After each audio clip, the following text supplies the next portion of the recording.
ಒಂದು ಊರಲ್ಲಿ ಈಶ್ವರ ಮತ್ತು ಕಮಲ ಎಂಬ ದಂಪತಿಗಳಿದ್ದರು. ಅವರು ತುಂಬ ಬಡವರಾಗಿದ್ದರು. ಅವರಿಗೆ ಒಂದು ಹೆಣ್ಣು ಮಗು ಜನಿಸಿತ್ತು. ಈಶ್ವರನು ಒಂದು ದಿನ ತನ್ನ ಮಗಳ ಭವಿಷ್ಯ ಕೇಳಲು ಒಬ್ಬ ಜ್ಯೋತಿಷ್ಯನ ಬಳಿಗೆ ಹೋದನು. ಅಲ್ಲಿ ಅವರು ಈ ಹೆಣ್ಣು ಮಗುವಿನ ಜಾತಕ ನೋಡಿ, ಇದು ಅದೃಷ್ಟದ ಮಗು, ನಿಮಗೆ ಐಶ್ವರ್ಯ ತಂದುಕೊಡುತ್ತಾಳೆ ಅಂತ ಹೇಳುತ್ತಾರೆ. ಅದಕ್ಕೆ ಆ ದಂಪತಿಗಳು ಆ ಮಗುವಿಗೆ ಧನಲಕ್ಷ್ಮಿ ಅಂತ ಹೆಸರಿಟ್ಟರು. ಅವಳನ್ನು ತುಂಬ ಚೆನ್ನಾಗಿ ನೋಡಿಕೊಳ್ಳುತ್ತಿದ್ದರು. ಅವಳು ಕೇಳಿದ್ದೆಲ್ಲವನ್ನೂ ಕೊಡಿಸುತ್ತಿದ್ದರು. ಹೀಗೆ ಅನೇಕ ವರ್ಷಗಳು ಕಳೆದವು. ಈಶ್ವರ ತುಂಬ ಶ್ರೀಮಂತನಾಗಿ ಬೆಳೆದನು. ಅದೇ ಸಂದರ್ಭದಲ್ಲಿ ಆ ದಂಪತಿಗಳಿಗೆ ಮತ್ತೊಂದು ಹೆಣ್ಣು ಮಗು ಜನಿಸಿತು. ಮತ್ತೆ ಈಶ್ವರನು ಎರಡನೇ ಮಗಳ ಭವಿಷ್ಯ ಕೇಳಲು ಜ್ಯೋತಿಷ್ಯನ ಬಳಿಗೆ ಹೋದನು. ಆದರೆ ಜ್ಯೋತಿಷ್ಯ, ಈ ಮಗುವಿನ ಅದೃಷ್ಟ ಚೆನ್ನಾಗಿಲ್ಲ, ಈ ಮಗುವಿನಿಂದ ತುಂಬ ನಷ್ಟ ಅನುಭವಿಸಬೇಕಾಗುತ್ತೆ ಅಂದರು. ಅದಕ್ಕೆ ಈಶ್ವರನು ತುಂಬ ಭಯಪಟ್ಟನು. ಆದರೂ ಧೈರ್ಯ ತಂದುಕೊಂಡನು. ಅವಳಿಗೆ ಶ್ರುತಿ ಅಂತ ನಾಮಕರಣ ಮಾಡಿದ್ದರು. ದಂಪತಿಗಳು ಮೊದಲನೇ ಮಗಳನ್ನು ಹೆಚ್ಚು ಪ್ರೀತಿಸುತ್ತಿದ್ದರು. ಧನಲಕ್ಷ್ಮಿಯು ರಾಣಿಯ ಹಾಗೆ ಬೆಳೆದಳು.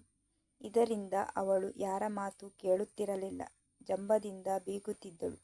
ತನ್ನಿಂದಲೇ ಸಿರಿವಂತಿಕೆ ಬಂದಿರುವುದಂತ, ನನ್ನ ಅದೃಷ್ಟದಿಂದ ನಾನು ಶ್ರೀಮಂತೆ ಆಗುತ್ತೇನೆ, ನಾನು ಏನೂ ಕೆಲಸ ಮಾಡಬೇಕಾಗಿಲ್ಲ ಅನ್ನುತ್ತಿದ್ದಳು. ಚಿಕ್ಕ ಮಗಳನ್ನು ನೋಡಿದರೆ ತಂದೆಗೆ ಆಗುತ್ತಿರಲಿಲ್ಲ. ದೊಡ್ಡ ಮಗಳನ್ನು ಮಾತ್ರ ಪ್ರೀತಿಯಿಂದ ನೋಡುತ್ತಿದ್ದನು. ಕಿರಿಯ ಮಗಳು ಮನೆ ಕೆಲಸದಲ್ಲಿ ಅಮ್ಮನಿಗೆ ಸಹಾಯ ಮಾಡುತ್ತಿದ್ದಳು. ಶಾಲೆಯಲ್ಲಿ ಓದುವುದರಲ್ಲಿಯೂ ಮುಂದೆ ಇದ್ದಳು. ದೊಡ್ಡವಳು ಓದದೆ ಸೋಮಾರಿಯಾಗಿದ್ದಳು.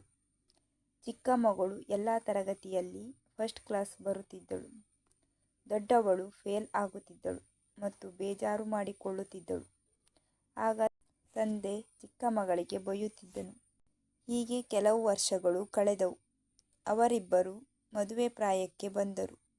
ಈಶ್ವರನು ದೊಡ್ಡ ಮಗಳಿಗೆ ಶ್ರೀಮಂತ ಉದ್ಯೋಗ ಇರುವ ವರನನ್ನು, ಹಾಗೆಯೇ ಎರಡನೇ ಮಗಳಿಗೆ ಬಡವ ಕೂಲಿ ಮಾಡುವ ವರನನ್ನು ಹುಡುಕಿ ಮದುವೆ ಮಾಡಿಕೊಟ್ಟನು.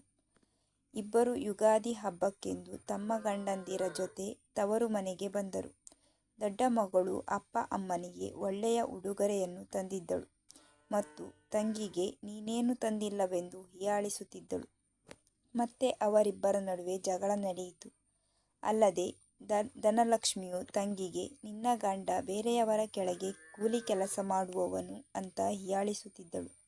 ಇದರಿಂದ ಶ್ರುತಿಯು ಬೇಜಾರಾಗಿ ಮನೆಯಿಂದ ಹೊರ ನಡೆಯುತ್ತಾಳೆ. ಇದರಿಂದಾಗಿ ಅವಮಾನಿತರಾದ ಶ್ರುತಿಯು ತನ್ನ ಗಂಡನ ಜೊತೆ ಸೇರಿ ಹೊಸ ಬಿಸಿನೆಸ್ ಶುರು ಮಾಡುತ್ತಾಳೆ. ಕಷ್ಟಪಟ್ಟು ದುಡಿಯುತ್ತಾರೆ.